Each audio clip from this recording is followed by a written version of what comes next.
नमस्कार, आप देख रहे हैं ओके न्यूज हरियाणा और मैं हूं सत्येंद्र यादव। आज हम आपकी मुलाकात डॉक्टर राज सुनेश यादव से करवाने जा रहे हैं, जो अक्सर सोशल मीडिया पर बार बार भ्रष्टाचार की जो बात करते हैं, कांग्रेस पार्टी से संबंध रखते हैं और जो खासतौर से नारनौल का जो छलक नाला रहा, जिस पर और भी समाज सेवियों ने और पूर्व पार्षदों ने ग्रीवेंस मीटिंग में ये मुद्दा उठाया कि छलक नाले पर जो भ्रष्टाचार के वहां आरोप लगाए गए, लेकिन वहां उसका समाधान नहीं हुआ। जो राज्य मंत्री ओम प्रकाश यादव 10 साल से नारनौल के विधायक हैं, उन्होंने भी कोई उस पर एक्शन नहीं लिया कि चुप्पी पर डॉक्टर राज सुनेश यादव क्या कुछ कहती हैं। पहले आपसे जो है उनका परिचय करवा देते हैं। डॉक्टर साहब, स्वागत है ओके न्यूज हरियाणा पर। पहले तो आप सभी को मेरा प्यार भरा नमस्कार। हमारे दर्शकों को एक बार अपना परिचय आप दें। जी, मैं डॉक्टर राज सुनेश यादव, पुत्रवधू भाई राम सिंह जी, पूर्व जिला प्रमुख। जी, मैं कांग्रेस पार्टी से बिलोंग करती हूँ और कांग्रेस पार्टी की नीतियों के बारे में हम सब जानते हैं कि उसने जब देश आजाद हुआ है तब से कांग्रेस पार्टी हमारे देश के लिए, हमारे प्रदेश के लिए कितना काम कर रही है, ये सब आप लोगों को पता है। तो परिचय आपका हो गया और भ्रष्टाचार पर थोड़ा रुक करके बातचीत करेंगे। इससे पहले लोकसभा के चुनाव नजदीक हैं, कांग्रेस कितनी तैयार? सर, हम बिल्कुल तैयार हैं। हम जमीन बूथ लेवल से लेकर ऊपर तक हम तैयार हैं और आने वाले लोकसभा इलेक्शन में हम यहां से कांग्रेस की सीट जीत रहे हैं और भारी बहुमत। कांग्रेस का कैंडिडेट अभी तक क्लियर नहीं हुआ। बहन श्रुति चौधरी जी कैंडिडेट होंगी और बहुत भारी बहुमत यदि श्रुति चौधरी जी को कांग्रेस पार्टी, क्योंकि तो ऊपर हाईकमान का जो आदेश होता है इसमें, अगर किसी दूसरे कैंडिडेट को टिकट दिया गया कांग्रेस पार्टी की तरफ से, तो कितने तैयार है? देखिए, हम बिल्कुल जमीनी लेवल से तैयार, बूथ लेवल से हमने कहा कि हम बूथ लेवल से हम तैयार हैं और हमारी यहाँ की भावी सांसद कांग्रेस पार्टी से ही होंगी और बहन श्रुति चौधरी जी ही होंगी।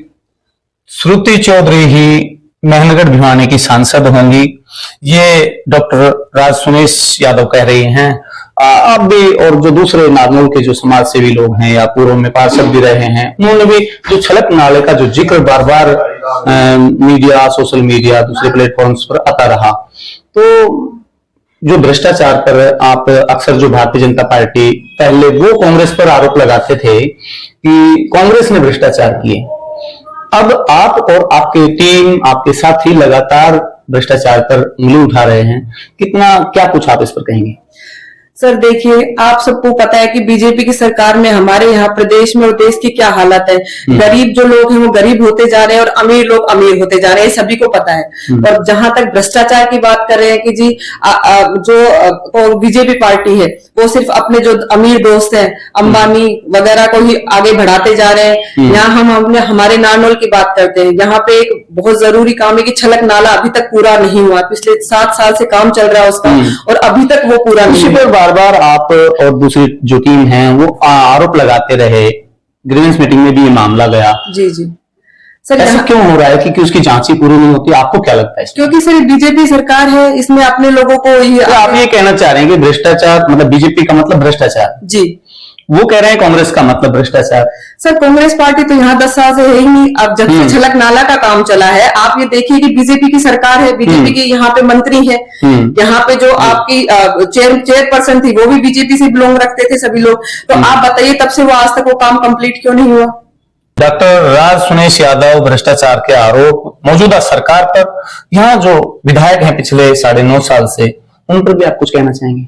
सर मैं तो यही कहूंगी कि उन्होंने यहाँ पे हमारी जिम्मेदारी है, हमारे क्षेत्र चुना है, उनको जनता को चुन के आगे भेजा है, हमारे जनप्रतिनिधि बनकर वो संसद गए हैं, तो हमारे मुद्दों को उन्होंने उठाया ही नहीं। हम यहाँ पर बैठ के देख रहे हैं कि हर तरीके से बेरोजगारी, महंगाई, इन सब की मार हम लोग जो मध्यम वर्गीय और जो निचले वर्ग के लोग हैं सब लोग झेल रहे हैं। डॉक्टर यादव साहब, मैं ये जानना चाह रहा हूँ आपसे कि जो भारतीय जनता पार्टी की सरकार है केंद्र में भी और राज्य में भी, वो कह रहे हैं कि हमने शिक्षा और स्वास्थ्य में बेहद सुधार किए हैं जो आपकी पार्टी ने नहीं किए थे अपने कार्यकाल में। सर देखिए, पिछले 10 साल से हम लोग यही देख रहे हैं कि स्कूल, आप चलो हम शिक्षा, सबसे पहले हम शिक्षा की बात करते हैं। यहाँ के जितने भी गवर्नमेंट स्कूल है उनकी जो जर्जर हालत है वो आपसे छुपी नहीं है, क्या किसी भी मेरे यहाँ के नारनौल के विधानसभा प्रदेश से कहीं किसी से भी नहीं छुपी है।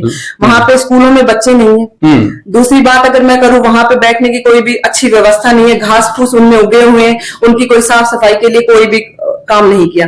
दूसरी हम बात करते हैं स्वास्थ्य के लिए। स्वास्थ्य के लिए सर आज हम देखें गवर्नमेंट हॉस्पिटल्स में अगर कोई जाता है आदमी तो उनको इतनी लंबी कतार में पहली बात तो खड़ा रहना पड़ता है। दूसरी बात डॉक्टर प्रिस्क्रिप्शन के लिए उनको तो दवाइयां लिख के देते हैं, 5-6 दवाई हाँ, जो भी दवाइयां लिखते हैं उनमें बहुत कम दवाइयां उनको वहां से मिलती है, बाकी लोगों को बाहर से जाकर खरीदना पड़ती है। तो वो कहते हैं कि हमने फ्री दवाई मुहैया हम करा रहे हैं, तो कहाँ से वो बेचारे लोग क्यों परेशान हो रहे हैं? फिर तो बाहर से खरीदना पड़ता है, आम जनता को जो है एक तरह से लूटा जा रहा है। जी जी। और अगर वैसे बात करें, अगर महंगाई की बात करें तो आप देख रहे हो कि प्रदेश में हमारा हरियाणा आज मतलब बेरोजगारी में देखें तो सबसे ऊपर है, अव्वल। आप कह रहे हैं डॉक्टर राज सुनेश जी, आप कह रही हैं कि जो है रोजगार नहीं दिए गए। जी बिल्कुल। लेकिन भाजपा कह रही है कि रोजगार की तो हमने मतलब सबको रोजगार दिया है, अग्निवीर वो लेकर आए हैं और ग्रुप डी और तमाम जगह पर बगैर भ्रष्टाचार के, बगैर खर्ची पर्ची के उन्होंने रोजगार देने का काम किया है। मैं ये बोलना चाह रही हूँ कि अभी अगर ग्रुप डी के जो आए हैं, अभी यहाँ पे कुछ नर्सेज वगैरह भर्ती के लिए मतलब उन्होंने निकाले थे, जिन बच्चों के जो कट ऑफ हम लोग निकालते हैं, उस कट ऑफ से जो जिनके कट ऑफ से ऊपर नंबर है उन बच्चों को भर्तियां नहीं दी गई, उनसे जो नीचे वाले हैं उन लोगों को ज्वाइनिंग दे दी गई। तो बताइए क्या कर रही है भाजपा सरकार? भ्रष्टाचार कर रही है, बिल्कुल हर जगह भ्रष्टाचार। बिल्कुल, यहाँ से मेरी कई बहनें मुझसे बहुत सा बहनों ने मिलकर मुझसे कहा कि बहन कांग्रेस सरकार होती तो शायद हमें आज ये दिन नहीं देखने पड़ते, भाजपा सरकार के जाके हमने इतनी बार दरवाजे खटखटाया कि हम लायक हैं, जो बच्चे हमसे कम मार्क्स लेके आए हैं उनको आपने भर्तियां दे दी और हम लोग जितने अच्छे मार्क्स लेके आए हैं वो घर बैठे।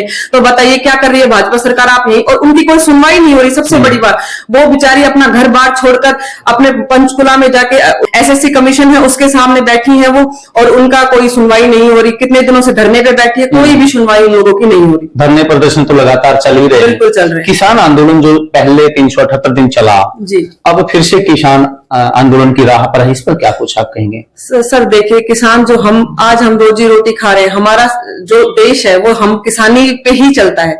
आज हम भाजपा सरकार के टाइम में देख रहे हैं उनकी कोई इज्जत नहीं हो रही। अगर हमारा अन्नदाता ही परेशान है, आपकी पार्टी, आप और दूसरी जो विपक्ष की पार्टियां हैं उनका कहना यह है कि अन्नदाता सड़कों पर बैठा है, लेकिन भाजपा और उससे जुड़े लोग ये कहते हैं कि वो तो किसान ही नहीं है बल्कि खरीदे वे कुछ लोग बैठाए गए हैं दूसरी पार्टी या कांग्रेस के द्वारा। अपने हक की लड़ाई लड़ने के लिए वहां सड़कों पे बैठे हैं। कोई किसी के पास भी इतना टाइम नहीं कि अपने घर बार को छोड़कर वहां जाकर बैठे। हम अपने हक, जो किसान भाई है वो अपने हक की लड़ाई लड़ रहे हैं और हम उनके साथ हैं कि उनको जो एमएसपी का मुद्दा, जो भी मुद्दे हैं उनके वो सही जायज मुद्दे हैं और उनको लागू करने चाहिए। अभी हाल ही में जो भारतीय जनता पार्टी के सहयोगी रहे दुष्यंत सिंह चौटाला, उनकी पार्टी अब अलग अलग राह पर हैं, तो क्या इसका फायदा कांग्रेस को मिलेगा? कांग्रेस अपने बलबूते पे चलती आ रही है और इस देश में जो कांग्रेस पार्टी ने, प्रदेश में जो कांग्रेस पार्टी ने काम किया है वो काम कर रही है और आगे भी वही काम करेगी। उसको ना किसी की जरूरत है, ना ही वो अकेले ही अपने दम पर काम। कांग्रेस का किसी से गठबंधन नहीं होगा या होगा? सर ये तो देखिए, आप आने वाला समय बताएगा, ऊपर के लोग डिसाइड करेंगे और आने वाला समय बताएगा। चलिए, बहुत बहुत धन्यवाद। मैं एक बार फिर से आपसे जुड़ने की कोशिश से पहले अपने दर्शकों को बता दूं कि डॉक्टर राज सुनेश यादव हैं, नारनौल से हैं। राम सिंह यादव जाना पहचाना नाम आपका रहा, जिला प्रमुख भी रहे और कांग्रेस पार्टी के जिला अध्यक्ष भी वो पहले रह चुके हैं और एक ईमानदार छवि उनकी अब तक रही है। डॉक्टर राज सुनेश से हमने बातचीत की और अंत में ये क्या कुछ कहना चाहते हैं हमारे दर्शकों से वो भी जान लेते हैं। और ये एपिसोड आपको कैसा लगा आप कमेंट बॉक्स में जरूर बताइएगा। तो मैं आप सब लोगों से एक ही अपील करूंगी, आने वाले समय में कांग्रेस पार्टी को भारी मतों से जिताओ और कांग्रेस पार्टी ही वो पार्टी है जो देश और प्रदेश में हमें जो हमारे बिगड़े हालात है वो सुधार सकती है। तो डॉक्टर यादव साहब, एक छोटा सा सवाल आपसे और करना चाहूंगा विधानसभा को लेकर। अगर पार्टी आपको मौका देती है, आप कितने तैयार हैं? सर हम बिल्कुल तैयार हैं। पार्टी अगर मुझे मौका देती है तो जैसा कि सभी को यहाँ पर मेरे विधानसभा में सभी लोग जानते हैं, मेरे पिताजी हैं वो एक साफ छवि और ईमानदार छवि के लोगों में उनकी अच्छी चर्चा है। तो बस मुझे उन्हीं के साथ मिला है और उन्हीं का आशीर्वाद मिला है, तो उनके नाम को आगे बढ़ाना चाहूंगी और अपनी जनता के लिए, अपनी माता बहनों के लिए, अपने बड़े बुजुर्ग,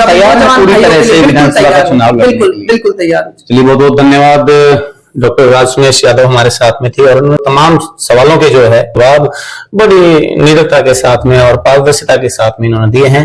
आपको ये एपिसोड कैसा लगा आप हमें कमेंट बॉक्स में जरूर बताइएगा। खबर नहीं, सच के लिए आप देखते रहिए ओके न्यूज हरियाणा। नमस्कार।